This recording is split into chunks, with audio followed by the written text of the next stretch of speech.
This happened 2 years ago on Halloween night of 2021. My name is Ethan Cole. I'm 25 years old now, but back then I was 23.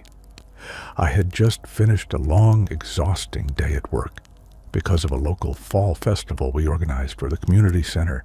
Parents brought their kids for different activities, competitive games, a costume contest, candy trivia, and even a kids versus parents dodgeball match.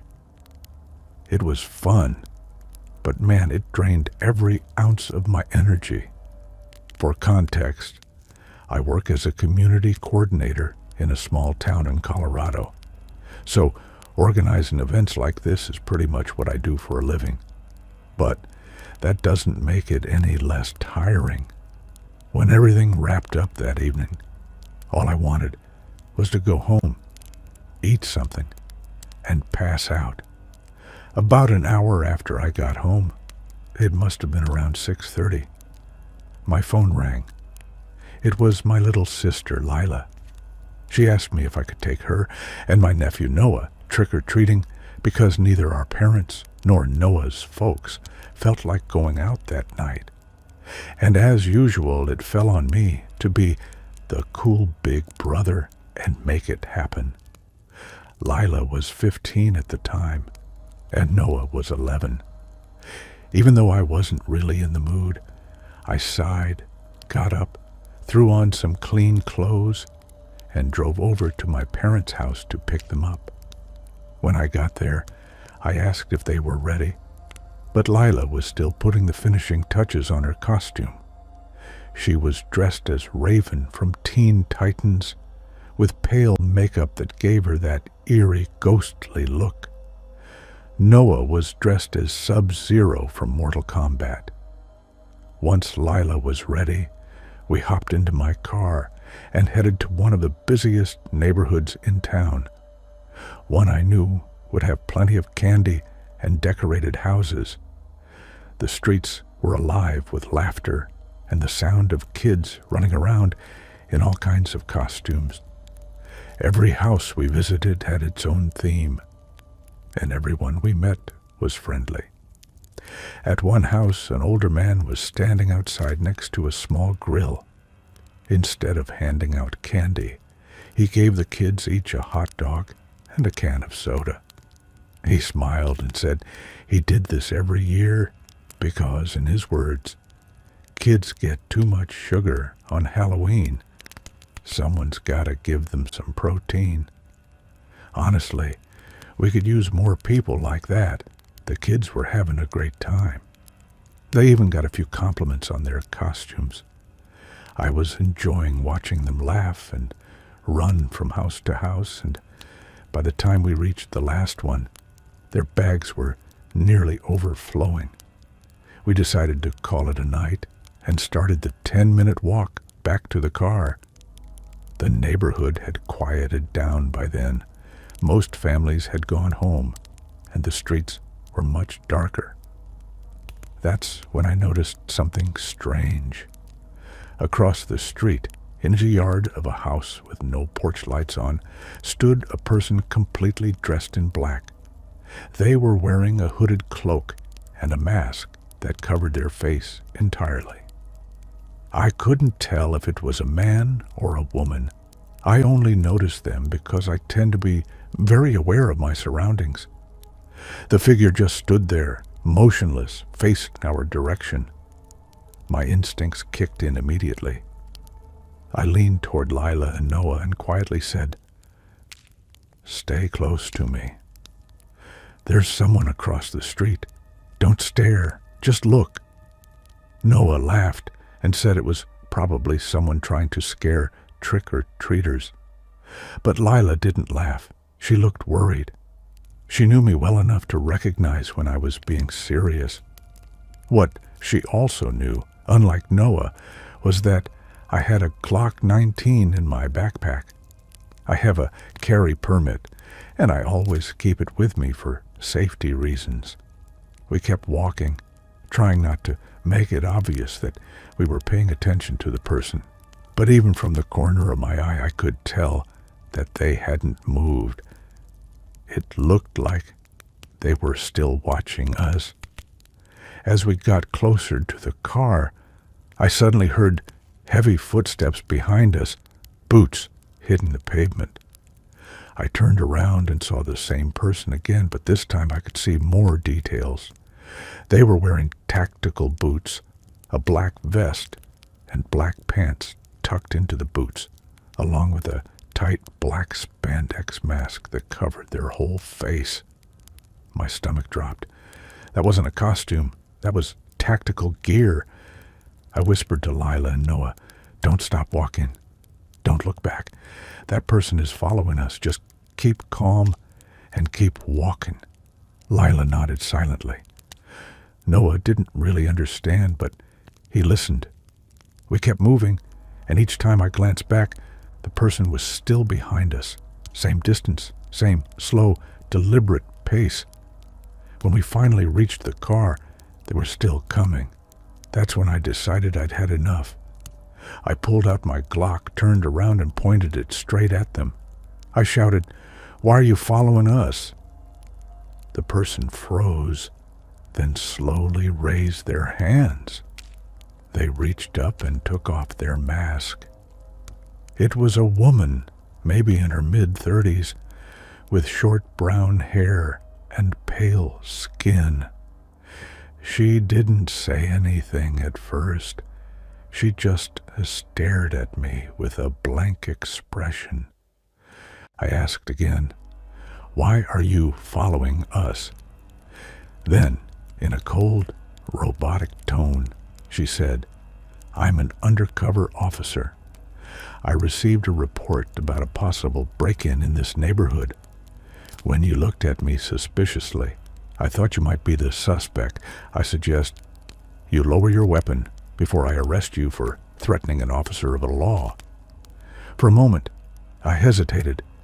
Her story didn't make sense, but I didn't want to risk escalating things in front of the kids. I slowly lowered my gun but kept my distance.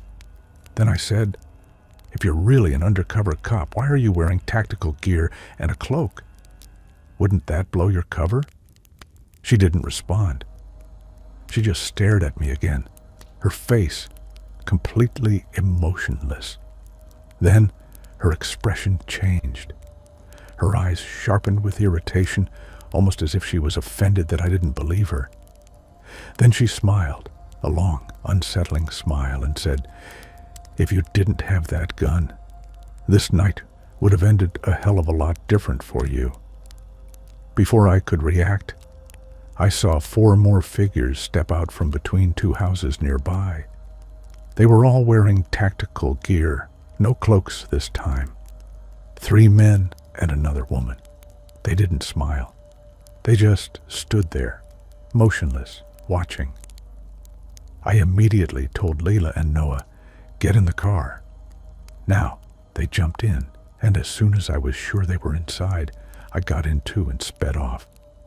In my rearview mirror, the woman was still standing there, smiling at us, while the others stood behind her, completely still, their faces blank and lifeless.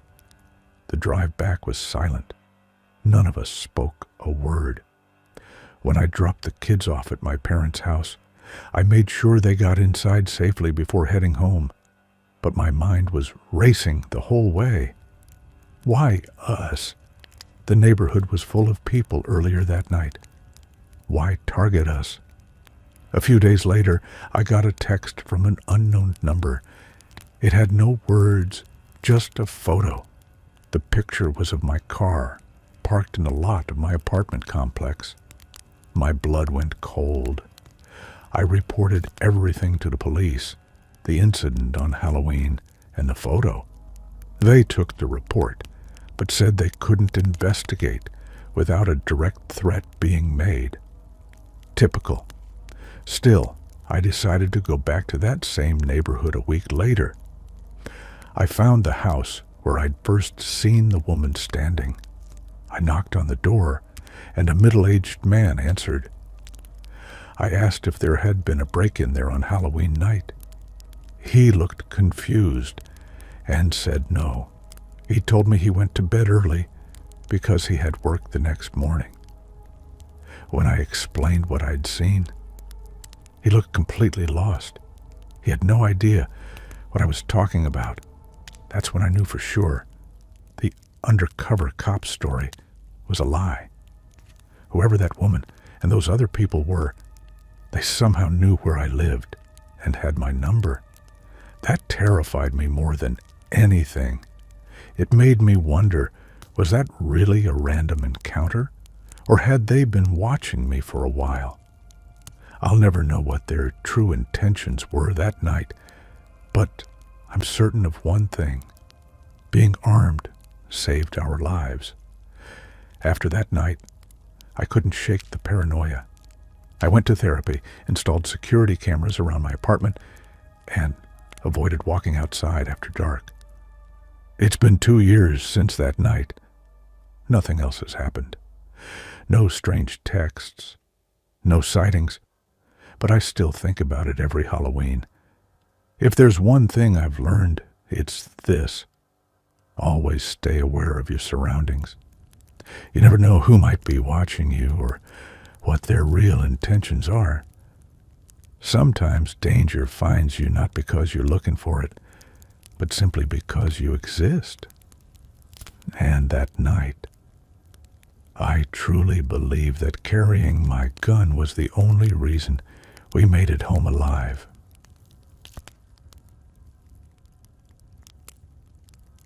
My name is Oliver Reed, and this happened back in October of 2017, when I was 12 years old. My parents had taken me and my little sister on a short weekend trip to a small mountain resort town in northern Colorado.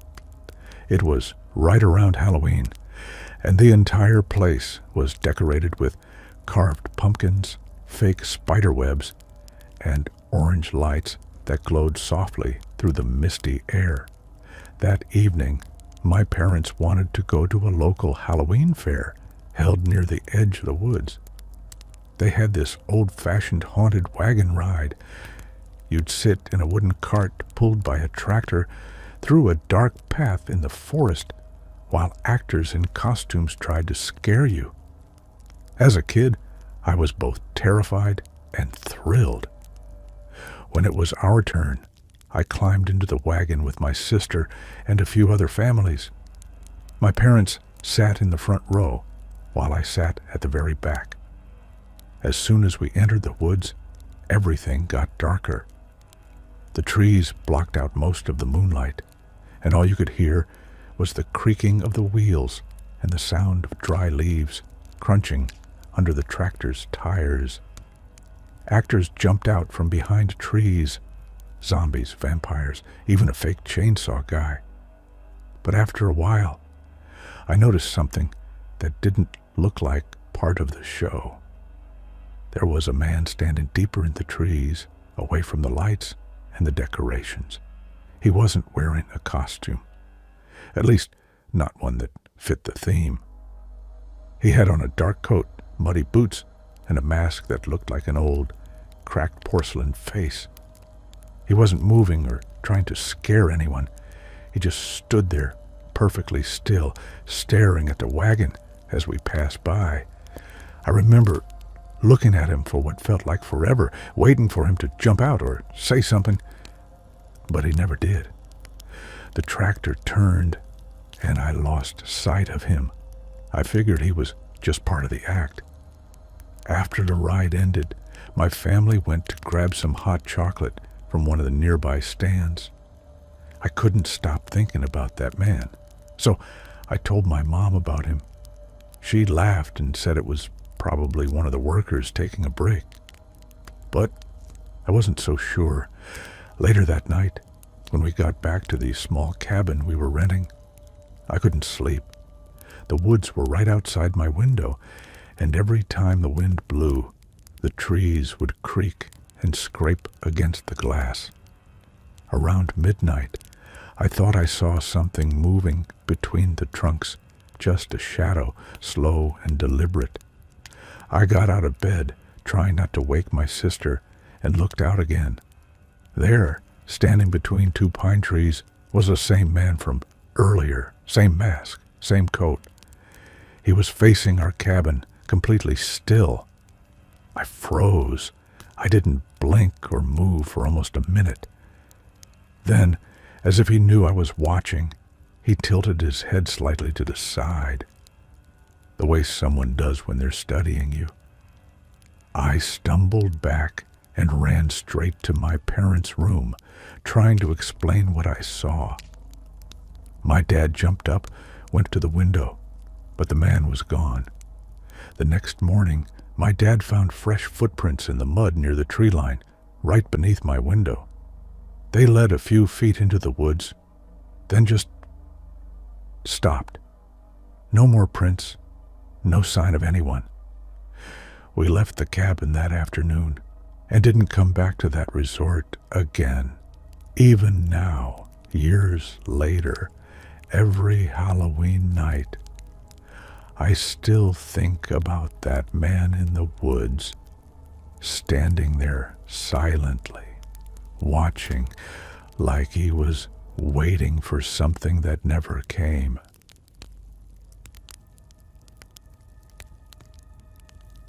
My name is Roger Miller, and what I'm about to tell you happened on Halloween night in 2021. At the time, I was 29 years old, living alone in a small rental house on the outskirts of Seattle, Washington.